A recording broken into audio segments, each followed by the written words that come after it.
Sickle cell का career हो सकता है। ऐसे लोग अनजाने में अपने बच्चों को ये बीमारी दे सकते हैं। इसलिए इसका पता लगाने के लिए जांच कराना, स्क्रीनिंग कराना बहुत आवश्यक है।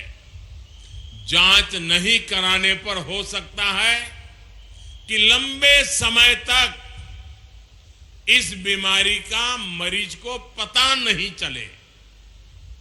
जैसे अक्सर अभी हमारे मनसुख भाई कह रहे थे, कुंडली की बात। बहुत परिवारों में परंपरा रहती है, शादी से पहले कुंडली मिलाते हैं, जन्माक्षर मिलाते हैं। और उन्होंने कहा कि भाई कुंडली मिलाओ या न मिलाओ, लेकिन सिकल सेल की जांच का जो रिपोर्ट है, जो कार्ड दिया जा रहा है, उसको तो जरूर मिलाना और उसके बाद शादी करना। साथियों, तभी हम इस बीमारी को एक पीढ़ी से दूसरी पीढ़ी में जाने से रोका जा सकेगा। इसलिए मेरा आग्रह है, हर व्यक्ति स्क्रीनिंग अभियान से जुड़े, अपना कार्ड बनवाए, बीमारी की जांच कराए। इस जिम्मेदारी को लेने के लिए समाज खुद जितना आएगा, उतना ही सिकल सेल एनीमिया से मुक्ति आसान होगी। साथियों, बीमारियां सिर्फ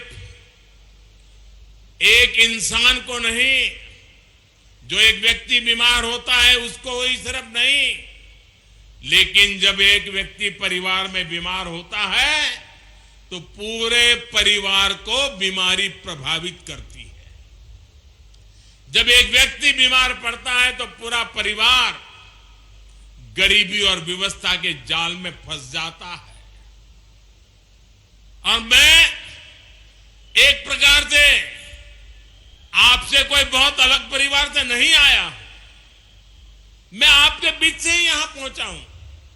इसलिए मैं आपकी इस परेशानी को अच्छी तरह जानता हूं, समझता हूं। इसलिए हमारी सरकार ऐसी गंभीर बीमारियों को समाप्त करने के लिए दिन रात मेहनत कर रही है।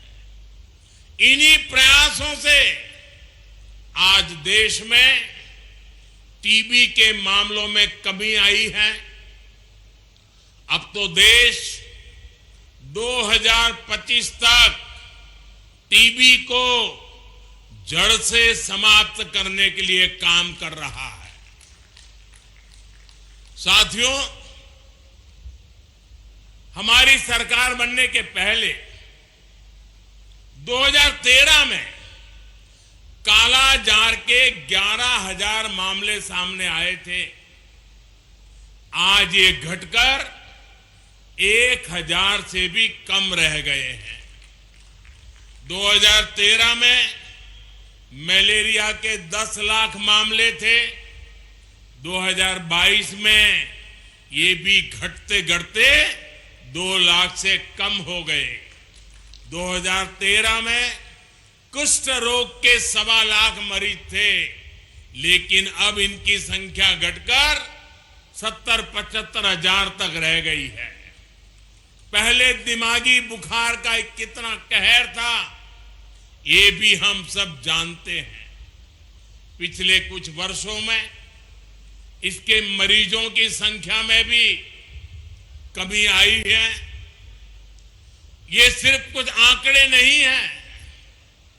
जब बीमारी कम होती है तो लोग दुख, पीड़ा, संकट और मृत्यु से भी बचते हैं।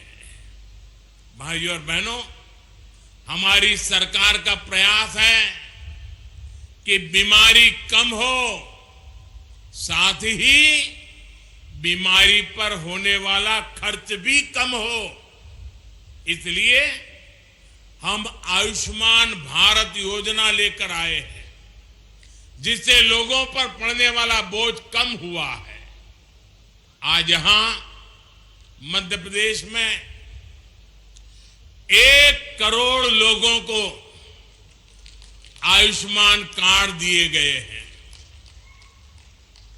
अगर किसी गरीब को कभी अस्पताल जाना पड़ा तो ये कार्ड उसकी जेब में 5 लाख रुपए के एटीएम कार्ड का काम करेगा। आप याद रखिएगा, आज आपको जो कार्ड मिला है, अस्पताल में उसकी कीमत 5 लाख रुपए के बराबर है। आपके पास एक कार्ड होगा तो कोई आपको इलाज के लिए मना नहीं कर पाएगा, पैसे नहीं मांग पाएगा। और ये हिंदुस्तान में कहीं पर भी आपको तकलीफ हुई और वहां की अस्पताल में जाके ये मोदी की गारंटी दिखा देना, उसको वहां भी आपको इलाज करना होगा। ये आयुष्मान कार्ड गरीब के इलाज के लिए 5 लाख रुपए की गारंटी है और ये मोदी की गारंटी है। भाई और बहनों, देश भर में आयुष्मान योजना के तहत अस्पतालों में करीब 5 करोड़ गरीबों का इलाज हो चुका है।